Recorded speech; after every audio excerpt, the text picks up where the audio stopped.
ભારત રાષ્ટ્રનો હોનહાર તબીબ જ્યારે ગુમાવ્યો છે ત્યારે યુનિવર્સિટી પરિવારને ચોક્કસ એનું દુઃખ છે. ગવર્મેન્ટ મેડિકલ કોલેજ પાસેથી સંપૂર્ણપણે ઘટનાક્રમ પહેલા, ઘટનાક્રમ પછી જે પગલાઓ લીધા છે એના સંદર્ભમાં પ્રાથમિક અહેવાલ અમે માગ્યો છે કે જેથી આગળની કાર્યવાહી કરવા માટે અમને પણ સરળ રહે. તેની અંદર એની જે શિક્ષા છે એમાં ચોક્કસપણે વધારો જ થશે અને આની સાથે સાથે સંકળાયેલો એ હોસ્ટેલ સમય દરમિયાનનો વ્યક્તિ, એ પછી શિક્ષક હોઈ શકે, વહીવટી કર્મચારી હોઈ શકે કે એને આ પ્રકારની ઘટનામાં તે પ્રેરણા આપનાર કોઈ પણ વ્યક્તિ હોઈ શકે, જેની ઉપર આ કડકમાં કડક કાર્યવાહી કરવામાં આવશે. તેમની જે આત્મહત્યાનો જે કેસ આવ્યો છે તે આત્મહત્યા નહીં પણ હત્યાનો જ કેસ છે. હાલમાં જે ફરિયાદ નોંધવામાં આવેલી છે તે પણ ફક્ત સાદી કલમો હેઠળ જ પોલીસે ફરિયાદ લીધેલી છે, જે ફક્ત જામીન પાત્ર છે, ટેબલ જામીન મળી જાય એવું છે. તો અમારી એવી માંગણી છે કે આત્મહત્યાની દુષ્પ્રેરણાનો ગંભીર મામલો ઉમેરવામાં આવે, પ્લસ આ લોકોને ફક્ત 6 મહિના માટે જ હોસ્પિટલ દ્વારા સસ્પેન્ડ કરવામાં છે. તમે જોશો કે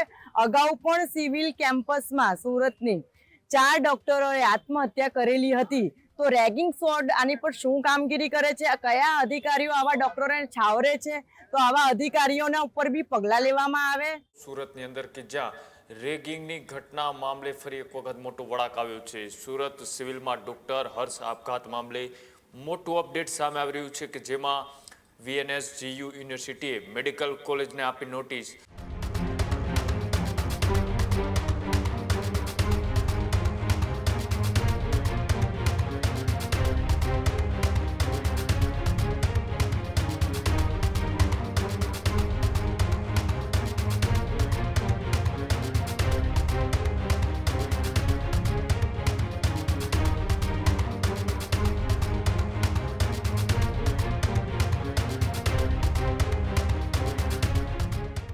ડીન ડોક્ટર જયેશ બ્રહ્મભટ્ટ પાસે માગ્યો તપાસ રિપોર્ટ. ડોક્ટર હર્ષ આપઘાત કેસમાં એન્ટી રેગિંગ સેલે તપાસ તેજ કરી. કોલેજ પાસે સમગ્ર ઘટનાની વિગતવાર માહિતી મગાવાઈ.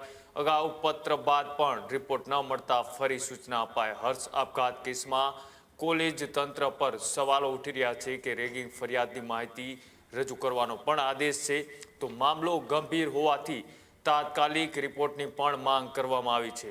સિવિલ મેડિકલ કોલેજની ભૂમિકા ઉપર પણ અત્યારે ચર્ચાઓ તેજ થઈ છે.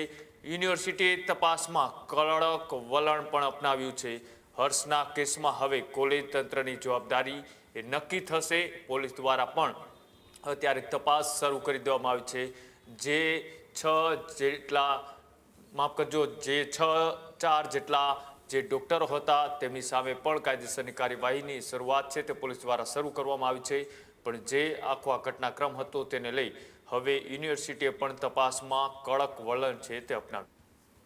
આવું ન જ ચલાવી લેવાય, કારણ કે આ દુર્ભાગ્ય ઘટના એટલે કે ભારત રાષ્ટ્રનો હોનહાર તબીબ જ્યારે ગુમાવ્યો છે ત્યારે યુનિવર્સિટી પરિવારને ચોક્કસ એનું દુઃખ છે. પણ આવા પ્રકારની ઘટના માટે અમે ગવર્મેન્ટ મેડિકલ કોલેજ પાસેથી સંપૂર્ણપણે ઘટનાક્રમ પહેલા, ઘટનાક્રમ પછી જે પગલાઓ લીધા છે એના સંદર્ભમાં પ્રાથમિક અહેવાલ અમે માગ્યો છે કે જેથી આગળની કાર્યવાહી કરવા માટે અમને પણ સરળ રહે. શું નોટિસ આપવાનું કારણ છે? નોટિસ આપવા પાછળનું કારણ એ છે કે અમારે પણ અમારા રાજ્ય સરકાર, ભારત સરકાર અને જે અમારા અધિકાર મંડળો છે તેને સ્પષ્ટ માહિતીઓ આપવાની હોય છે. સંદર્ભમાં વિગતવાર અહેવાલ અમે એમની પાસે માંગવામાં આવ્યો છે. તો સાહેબ કેટલી બેદરકારી, કોની બેદરકારી? આ અહેવાલ આપવાની બાબતમાં સંપૂર્ણ બેદરકારી જે છે એ એના સરકારી મેડિકલ કોલેજના વહીવટી તંત્રની છે. કેટલી તો કઈ રીતે કાર્યવાહી? હવે આની અંદર જે છે તે આની અંદર હવે જે કાર્યવાહીની અંદર જ્યારે વિગતવાર અહેવાલ આવે પછી અમારે જે અધિકાર મંડળો જે છે તેની અંદર એની જે શિક્ષા છે એમાં ચોક્કસપણે વધારો જ થશે અને આની સાથે સાથે સંકળાયેલો એ હોસ્ટેલ સમય દરમિયાનનો વ્યક્તિ, એ પછી શિક્ષક હોઈ શકે, વહીવટી કર્મચારી હોઈ શકે કે એને આ પ્રકારની ઘટનામાં તે પ્રેરણા આપનાર કોઈ પણ વ્યક્તિ હોઈ શકે, જેની ઉપર આ કડકમાં કડક કાર્યવાહી કરવામાં આવશે. ડોક્ટર હર્ષ પંડ્યા આપઘાત મામલો કે જેની અંદર બ્રહ્મ સમાજે પોલીસ કમિશનરને આવેદનપત્ર આપ્યું. આ આત્મહત્યા નહીં પરંતુ હત્યા છે તેવી વાત પણ બ્રહ્મ સમાજે કરી. આરોપીઓ સામે કડક કાર્યવાહીની પણ માંગ કરવામાં આવી. માનસિક ત્રાસના કારણે ઘટના બની હોવાના પણ આક્ષેપ. પોલીસની કાર્યવાહી સામે બ્રહ્મ સમાજમાં પણ નારાજગી છે. નાની કલમો હેઠળ ગુનો દાખલ કર્યા હોવાનો પણ સમાજે આક્ષેપ કર્યો. ત્રાસ આપનાર ડોક્ટર સામે કડક કલમોની પણ માંગ છે તે બ્રહ્મ સમાજ દ્વારા કરવામાં આવી. એન્ટી રેગિંગ તપાસ નિષ્પક્ષ કરવામાં આવે તેવી પણ માંગ છે તે સમાજ દ્વારા કરવામાં આવી. આજથી થોડા દિવસ પહેલા જે 4 જેટલા તબીબો દ્વારા કે જેની અંદર હર્ષ પંડ્યાને રેગિંગ કરવામાં આવ્યું હોવાની વાત સામે આવી હતી અને ત્યારબાદ તેમના આપઘાત બાદ હવે ફરી આ મામલો એ ચર્ચાનો વિષય એટલા માટે બન્યો છે કેમ કે પોલીસની ભૂમિકા અને જે આમાં આરોપીઓ છે તેમની સામે કેવા પ્રકારની કાર્યવાહી કરવામાં આવે તેને લઈ હવે સમાજ છે તે સુરતની અંદર કમિશનર કચેરી ખાતે પહોંચીને આવેદનપત્ર આપ્યું. આવેદનપત્રમાં તેઓએ શું માંગ કરી છે આવો જોઈએ. જી, મારું નામ એડવોકેટ સોનલ શર્મા છે. અમે આજરોજ અહીંયા પોલીસ કમિશનર ઓફિસે રજૂઆત કરવા આવ્યા છે. ડોક્ટર હર્ષ પંડ્યા જે સિવિલમાં તબીબ તરીકે પ્રેક્ટિસ કરી રહ્યા હતા, જુનિયર ડોક્ટર તરીકે, તેમની જે આત્મહત્યાનો જે કેસ આવ્યો છે તે આત્મહત્યા નહીં પણ હત્યાનો જ કેસ છે.